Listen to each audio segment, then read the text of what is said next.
back with another video. This is your girl Courtney, and today I'm just going to talk about the products that I use in my hair. I know I'm in my bathroom, sorry about that. Some people's first or best YouTube videos came straight from the bathroom. So, and then I also got it vertically, my phone. That's how I'm recording now. Oh, get over it, it'll be all right. So before we even get started, get anything popping, hit that like button, throw a couple comments down there, keep your negative mess to yourself, I'm not gonna cuss, and hit the little notification bell just to hear out for my next video. And just please always subscribe to my channel. So we're gonna get started with my video. I'm just gonna talk about the products and the stages that my hair is going through. If you're just starting your lock journey, me too. Like, I'm 6 weeks in, and the biggest thing is just, you know, keeping your hair moisturized and all that good stuff. So first, we're gonna talk about my stages of what my hair is going through right now. My hair has done something amazing. It started budding. So I had about 20 in the back that's budding. I have like the ones that were really thick from my last video that I said that looked like they were free-forming. My dietitian, she decided to go ahead and she did some of them palm rolled. And when she palm rolled them, amazingly, the ends are still locked. And the root portion, damn, I could tell I've been in South Carolina for a while. The root of my hair is still twisted, but I have budding. I was like, oh, that's amazing. So if anybody don't know what the steps are to locking your hair, you have your baby phase, which I am still in, like the ones in the front. I'm in my baby stage. Then you go through a teenage stage when your locks want to cut up, and you produce something called budding. Budding is just when your locks start to swell. You're gonna go through an ugly stage. We're all gonna have to go through it. Just like when we decided to do the big chop for being natural, guess what? We went through an ugly stage. Now there's some who, sorry, my leg itches. Some of us who went through a transitional period. I did, but I went on and cut off the hair that I had already grown, because guess what? The hair that was growing at the scalp that was curly, it was damaged too. So then you go through its adult stage. That's when the hair has fully locked, and they're still going through the process of changes from that teenage stage into its now adult stage. And then you have an elder stage when your locks is just boom, locked, loaded, just growing, flourishing. It's healthy, it's thick, or even if you have sister locks, it is strong. That's your elder stage. Right now, I'm on a baby stage. So with my little baby, like this one hasn't locked, like haven't started swelling yet, any in the front except for this one. This one has swelled up too. So just to show you a little bit of my button, it budded right here, because here it goes where she twisted, and here goes the bud. This is just nappy at the bottom, and it's locking also. But my hair has changed texture. I normally have a thick rain of hair anyway, but I've noticed that my locks are super soft since I've been locking, like even more softer than when I was a loose natural, when I had my curls. It is soft. I don't do much to it. I just throw it up in a ponytail now. Ever since I got my hair retwisted, I swear, I had about this much new growth sitting on my head. And it's double the size of my lock. And that's after a month. But I already knew how to care for my hair. I already knew how to you know, what to use in my hair, what not. Now I'm trying to switch it up a little bit because now I'm trying to get my hair to lock, and clean hair locks. Please remember that. If you don't remember anything out of this video, clean hair locks. So the biggest thing is keeping your hair clean. So does that mean you got to wash your hair every 2 weeks? No, I don't. To me, I wouldn't even recommend that within the first 3 months, even especially your first month. I wouldn't even worry about washing hair until it's almost time for a retwist. Like the day before the retwist or the day of. And then when you go see a lot, or if you're not going to a loctician, if you decide to wash your hair in the morning and then you retwist it yourself later on that evening, because you need time, especially if you got thick hair that holds water like mine. You want it to give it time to dry a little bit, so you don't be sitting under that flamethrower called that Conair or that red by Envy, that by Kiss or whoever it is, by I Envy, and sit on that dry all damn day. That's a negative. Wash it in the morning, retwist in the evening. So also what I've noticed about my hair is, of course, the back is budding more. The top is just thick. It's ridiculous. I've noticed my locks has thickening up. That just lets me know that my locks are healthy. Thick locks, even if it's a sister lock, because sister locks they're thin, they tiny, but still your sister locks can get a little thicker and they get strong where you can't just easily pop it out. That was my one concern about maybe getting sister locks. I just did not want my hair to pop out. That's why I got thicker locks. So those are the things I've noticed. I noticed that I can put my hair in a ponytail. I am so excited about that. Putting my hair in a ponytail is everything right now, especially with me being an EMT and I ride on the truck all the time. Yes, putting my hair in a ponytail is everything. Everything. I just do a little thing, and I like my locks in a weird ass bang, I know, but it covers that big ass forehead of mine. So that just concludes my stages in my hair that I'm going through, because we're going through this journey together. If you're just starting, if you're already started, please constructively criticize me, but this is just what's going on with my hair. You know, nobody's locks are the same. You can probably have locks that are the same size as somebody else, but your locks is not going through the same exact process as somebody else. Everybody is different, to each its own, and you got to remember that. Do not compare your locks to somebody else.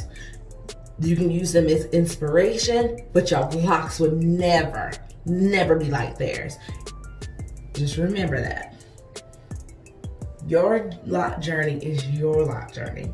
So we're gonna go on to the next part. So for this part, this will be, damn, I'm gonna repeat myself and shit. For this part, it's gonna be about the products that I use in my hair. The products that I use in my hair are very simple. I stick to a few products. The less products I wear in my hair, the better. Because my hair holds in so much stuff. It can hold lint, it got water, it got oils. Because my hair is just a softer texture. It just holds oil. So this week, after my retwist, I did spray my hair with rose water. Rose water is just a wonderful way to refresh the hair. Actually, it don't smell bad. Like, I got this one off of Amazon for like $14, and I only need a couple little sprays, like here and here and here and here in the 4 sections, and it makes my hair nice and moisturized. I only do it once a week. I don't need it every day, because if you're wrapping your hair with a bonnet, and I have a big extra large bonnet, make sure that it keeps my locks laying flat, especially in front, because I like to wear it in a bang. So I wear that. And then the next product I use is, believe it or not, peppermint oil. Peppermint oil. Peppermint oil is pretty good for the itch. Now, this is what I did. This is peppermint oil that comes from the beauty supply store. Okay, so with the peppermint oil that I use from beauty supply store, I like to use that one more particularly for my skin, because real peppermint oil, like this one, are we focused? Are we in? Real peppermint oil burns the shit out of you. I swear to not. I will not use this on my skin unless you're gonna dilute it. So what I did is I did that. I diluted. I used this peppermint oil, and I had about this much of the beauty supply store brand peppermint oil. I poured, this one actually has a dropper, and it actually had I got a little spray thing. I do not throw these out, I reuse these. I poured all of this into this, spin it around, and you can tell it's different because all of this is very liquefied, like it's like oil, like. But this one is like more like a blend. See, because even on the ingredients on the back, it even has soybean oil, canola oil, got the peppermint oil. It got a couple like fruit oils, sunflower seed oil, cucumber seed oil, grapefruit peel. So this is not pure peppermint oil. This is. And I tried to rub my body with this after the shower. When I say I had I keep my air conditioning on 70 degrees. When that cold air hit my body after the shower, and I like the air out, hit my body with this on there, I felt like I was on fire, okay? So don't do that. If you're gonna dilute it with like this. Put this into that to dilute it. Even with this, it has like sunflower seed oil, grape seed oil, all that other good stuff.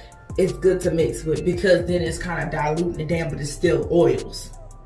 It's not like me putting water in there. If I put water in that, my scalp would have been on fire.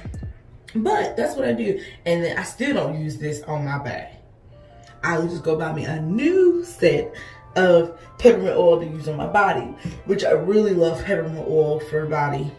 And any cuts and scratches you feel like you just digged a little too much in here, in my is pure tea tree oil and vitamin E oil. I do use this in my hair also, but that's if I have to. I do not put multiple oils in there because remember I said clean hair, locks. So putting on oils in there, can't do it. But I also use this on my face after I give my face a good scrub. If you're dealing with acne, tea tree oil and vitamin E oil mix is good for their face also. Also, feel like I'm flaking to the death. In this bottle is witch hazel. Witch hazel actually clarifies the skin, clarifies the scalp. So I go through here and just spray, and that's all I do. And I let it air out a little bit, and then I put my peppermint oil in. And last but not least, when it's time to wash my hair. Now, there's a lot of questions about these. These are Dr. Bronner, okay? I had quite a few people ask me, is it safe to use Dr. Bronner's while you're locking? The answer is yes. But here goes the warning behind using this. This bad boy will strip your hair. It will strip it. It'll strip your hair. So what I do, I don't think I brought my cap. It's at the shower. Give me one moment. Okay. I wasn't gonna go in full detail with this, but when it's time to wash my hair, because I'm still in a baby stage, now I make sure I stretch my stocking cap, especially at the band, because I got a big ass head and that bad boy be tight and you don't want the ring in the front of your head. I go through a little stretching, especially with a new cap. Now this is already stretched out. I put it on top of my head, right? So I'm gonna kind of demonstrate it. Imagine these locks are all in. I push them to the side or push them all back. Put this on, right? Now with my Dr. Bronner, please hear me when I say this. You only need about 2 to 3 drops of your Dr. Bronner. 2 to 3 drops. Do I need to demonstrate for you? I will. Ooh, nice. Well, watch this. 2 to 3 seconds. So you're gonna go. That's all you need. I don't even know you can see it. Ooh, sliding on down. That's all you need of your Dr. Bronner. All you need. A couple drops. Wait out 3 seconds, however you want to do it. You just need a little bit. And make sure you do this while you're in the shower, because all that water is going to dilute it. And if you need the water to dilute it, because watch when I put this water on there. You see how sudsy my hands are? That's all you need. And then, hold on, let me wash my hands real quick, y'all. But that's all you need. Then you take that, rub your hand together. Here, I go 1, 2, 3. Just rub it so get it the suds a little bit on my cap, and then I start focusing on my scalp. Okay, that's all I do. Oh no, I took out my band. Now I gotta wrap this up. But yeah, that's all I do. You see, back here, hair check, little frizzy, and frizziness is a part of your lock journey. Get over it. I know some people are like, oh my god, I don't like frizzy. It's time for retouch. No. Now it all depends on how long you want to wait on, retwisting your hair. To each his own. In my case, the way my hair grows, I need to do a retwist. Literally. I need to do a retwist every month. Yep, retwist is needed for my head every month. Because of the simple fact I got thick hair, can't help it. My mom blessed me with thick, gorgeous hair. So, but if there's any questions, any questions for me, feel free to just put them in the comments. I think my email should be in the description box too, but I have a very bad habit of not checking my emails, y'all. It is horrid, like bad habit of not checking my emails. So if you got questions, especially like questions that just gotta do with my life, it can be any question, to be honest. I like answering questions. Keep your negative comments to yourself once again, because to each his own. Everybody goes through their own journey when it comes to these locks. So I gotta retie this again. But like I said, like, comment, subscribe, and I'll see you all in the next video. Mwah.